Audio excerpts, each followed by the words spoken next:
From passionate onset romances to wholesome family origin stories to intercontinental intrigue, these are the stories of old Hollywood relationships with significant age gaps.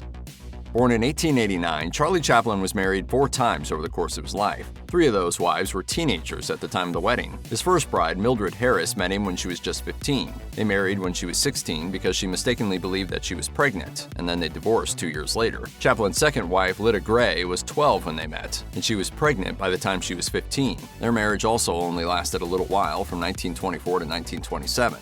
In 1932, his first wife, Mildred Harris, told a reporter, "What he needs to be really happy is a woman of about 30, a woman with a full knowledge of human nature." Chaplin almost took that advice with his next wedding, as his third wife, Paulette Goddard, was about 25 when they married in 1936. Alas, they divorced after 6 years. Chaplin's final and longest marriage was to Una O'Neill, daughter of playwright Eugene O'Neill. She was 18 and he was 54 when they married, and they stayed together until his death 34 years later.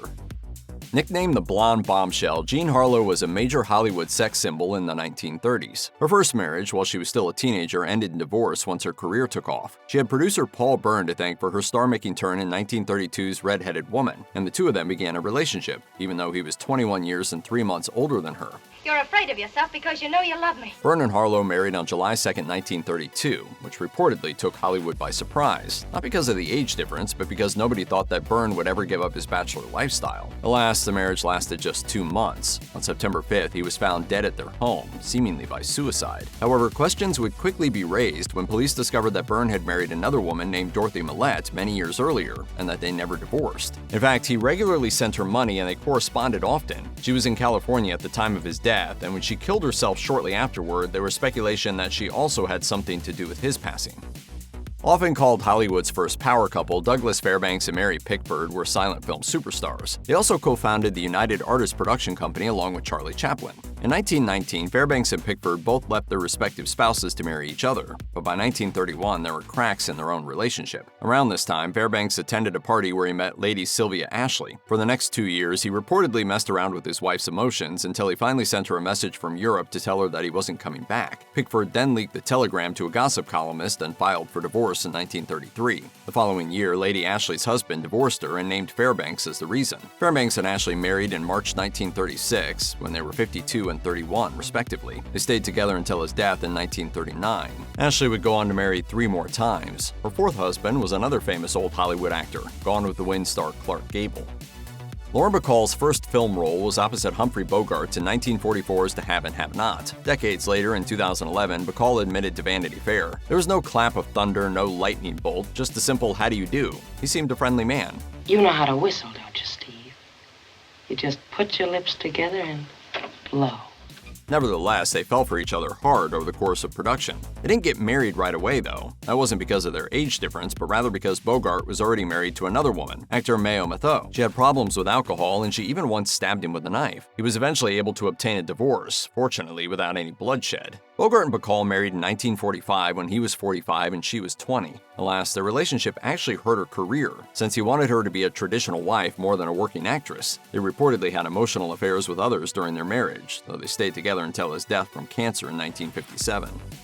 Newspaper magnate William Randolph Hearst first saw Marion Davies in 1917 when she was dancing as a chorus girl in Broadway's Ziegfeld Follies. She was 20 while he was 54. According to the book Captain of Her Soul, The Life of Marion Davies, they started talking on the phone, which then turned into regular meetings. Soon enough, he was also sending her expensive gifts. But the relationship had to be kept a secret from his elderly mother and his wife Millicent. Because Millicent was a devout Catholic, divorce was never an option. Eventually, though, the affair was impossible to hide, and Hearst began living openly with Davies, though he and Millicent remained legally married. Alas, the age difference between the couple made Hearst paranoid. In 1925, he hired a detective agency to tail Davies and send him detailed reports of everything that she did and everyone she saw while he was away. Her close friendship with Charlie Chaplin was especially concerning to Hearst. He sent at least one letter breaking up with her, writing that she was welcome to Chaplin, whom he called a dirty little ignorant Cockney clown. Despite Hearst's jealousy, he and Davies stayed together until his death in 1951. During that time, she had an impressive showbiz career of her own. She even loaned him $1 million when his company was in trouble. However, she wasn't allowed to attend his funeral, out of deference to Millicent.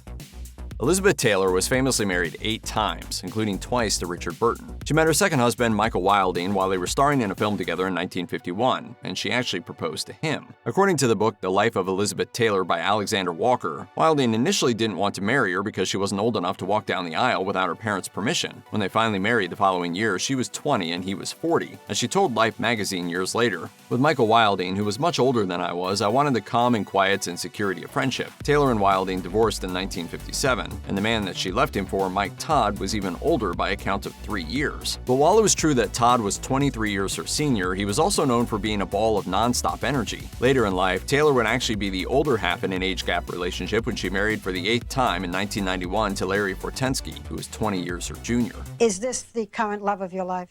Would you like to introduce us? This is the love of my life.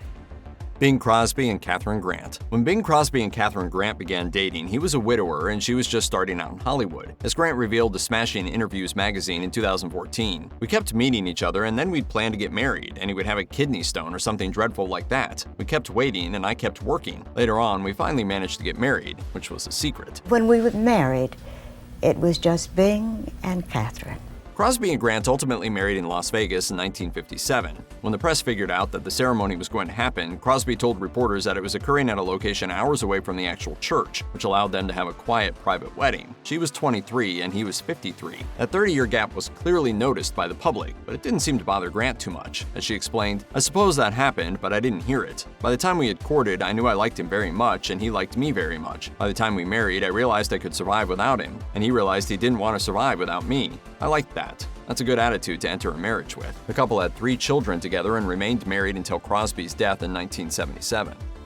Actor Sophia Loren and producer Carlo Ponti were married from 1966 until his death in 2007. In 2019, she told the Sydney Morning Herald, "It was love at first sight for both of us. We met at a beauty contest in Rome when I was 16 and he was on the jury. He saw me sitting at a table with friends and sent me a note asking me to join the contest. I did, and I finished second. But the most important thing was that this was how we started to see each other. At first in a friendly way, then it became serious when I was 19. We genuinely loved each other."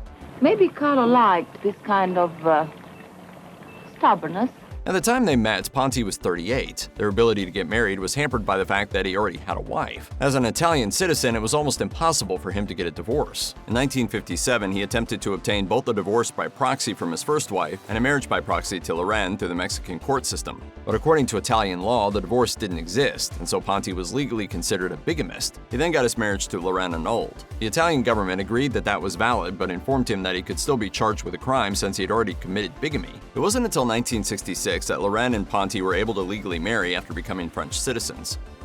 When Cary Grant saw Betsy Drake perform in a play in London in 1947, he was 43 and twice divorced. He was also one of the biggest movie stars in the world. When they ended up taking the same ship back to the United States, they struck up a conversation. Within 2 years, they were married, despite a 19-year age difference. Grant then tried but failed to retire from Hollywood, while Drake introduced him to LSD. Alas, by 1956, when Grant left to film a movie in Europe with Sophia Loren, their marriage was falling apart. It probably didn't help that he fell in love with the then 22-year-old Loren, even though she'd already been involved with her future husband Carlo Ponti for several years. Regardless, the still married Grant reportedly proposed to Loren. He didn't even leave the set to be by his wife's side when the ocean liner she was on sank after hitting another ship. 51 people died, though Drake was uninjured. Soon after, Grant and Drake separated, although they didn't officially divorce until 1962. Despite their separation, Grant and Drake remained very close. He told the New York Times in 1973, "I'll be talking to Betsy later today, as a matter of fact. She's applying for a doctorate in psychology at UCLA. Betsy was a delightful comedienne, but I don't think that Hollywood was ever really her milieu.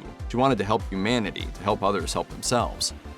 When Vulture asked Angelica Huston in 2019 for her thoughts about May-December relationships, she responded, "I think there are some younger women with older guys who love them and stay with them forever. I don't know. I think it depends on the case." The question was relevant considering that Huston herself was a product of an age gap romance. Her father, director John Huston, met her mother, Enrica Soma, at his speakeasy when she was only 14. As Angelica wrote in her memoir, "Dad said, 'I'll tell you what, I'll take you to the ballet and you won't have to write an essay. How about that?'" I think things affected her very deeply, and life was not necessarily the way she'd imagined it. That date never happened, though, and Huston and Soma didn't begin a relationship until they met again at a dinner party a few years later. By then, she was 18, and he was married to his third wife, Evelyn Keyes, but that didn't stop him from getting his young mistress pregnant with a son. On February 10, 1950, he was in Mexico, both to get a divorce and then remarry immediately afterwards. By that point, Soma was 20, while her groom was 45. Alas, the marriage was far from a fairy tale. Soma had a third child named Allegra, who was raised believing that John was her biological father. That is, until she was 12, when she discovered that her actual father was an English lord named John Julius Cooper, whom her mother had had an affair with. Nevertheless, Soma and Huston remained married until her death in 1969 at the age of 39. Judy Garland was thrown into the pit of Hollywood when she was barely a teenager. By the time she was 21, she was already married to composer David Rose, who was 12 years her senior. But she had her eyes on producer Joe Mankiewicz, who was 13 years older than her and also married to someone else. In 1944, she starred in the musical film Meet Me in St. Louis, which was directed by her future husband Vincent Minnelli. During filming, she began a relationship with her co-star Tom Drake. Meanwhile, Minnelli reportedly drove her crazy with his direction that was both vague and exacting. He also required far more takes per scene than she was used to. Garland, Minnelli, and a few other people from the set would often have dinner together, usually just as a break from working. But one night, it ended up being just the two of them, and it must have gone well, because afterwards their private dinners continued. Of course, though, Garland was still married to Rose at this point. There were other complications as well, including that she resumed her affair with Mankiewicz, and that Minnelli was believed to be gay. While plenty of people reportedly told Garland about this, she ignored their warnings. In June 1945, a week after divorcing her first husband, Garland married Minnelli in a small private ceremony. She had turned 23 just days before, while he was 42. They quickly had a daughter, Liza, but there were ultimately too many problems, including her affair with Orson Welles while they were engaged. Considering all that, it was hardly a surprise when they divorced in 1951. John Wayne and Pilar Pallete began a relationship when she moved to Los Angeles, but they had actually met once before, in 1952 in a jungle in Peru. She was starting out as an actress and filming a scene that involved dancing and fire. Wayne was impressed. At the time, he was in a toxic marriage to his second wife, Esperanza Bauer. When they divorced, she accused him of abuse and he accused her of infidelity. He had also reportedly been unfaithful as well. While the divorce dragged on, Pallete realized that she was pregnant. She decided to have an abortion, partly to protect Wayne's image. Well, that's not important right now. They eventually married in 1954 when he was 47 and she was 26. In 1987, Pallete told the Los Angeles Times that despite their age difference, he seemed like a much younger man. He used to like to water ski, he loved the boat, he loved to dance, he was a wonderful dancer, and we had a lot of fun together. Wayne and Pallete had 3 children together over the course of a 25-year marriage. They never divorced, though they didn't live together for 6 years before Wayne died in 1979. He also left her out of his will, although his lawyers were quick to point out that when they had separated, he had already given her a settlement. Swashbuckling actor Errol Flynn was known for saying, "I like my whiskey old and my women young," although in many cases it would have been more accurate for him to have said girls rather than women. In 1943, Flynn was even accused of rape by 2 17-year-old girls. Despite being acquitted, he later wrote in his autobiography, "I might have been guilty as hell, under the law that is, but in the world of day-to-day common sense, everybody knew that the girls had asked for it, whether or not I had my wicked ways with them." During the trial, Flynn flirted with an 18-year-old named Nora Eddington, whom he would later marry. They divorced in 1949. The following year, a now 41-year-old Flynn married 23-year-old Patrice Wymore. Then in 1959, he died suddenly at the age of 50 while on a trip to Canada with his 17-year-old mistress, Beverly, whom he'd been seeing for 2 years at that point.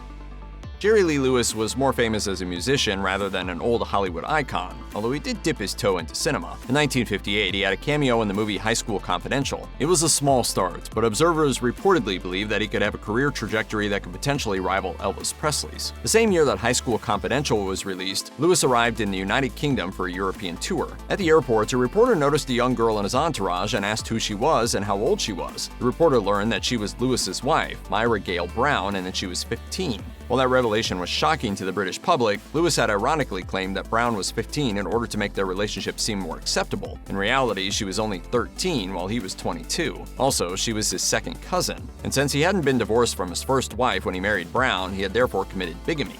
He would just be silly with me, and then he started kissing me. Any dreams of a Hollywood career were pretty much destroyed at that moment, and it would be a decade until Lewis attempted a comeback. Surprisingly enough, his marriage to Brown lasted until 1970, when she filed for divorce and accused him of abuse and adultery. If you or someone you know is struggling or in crisis or has been a victim of sexual assault, visit the Rape, Abuse, and Incest National Network website or contact RAIN's National Helpline at 1-800-656-HOPE-4673.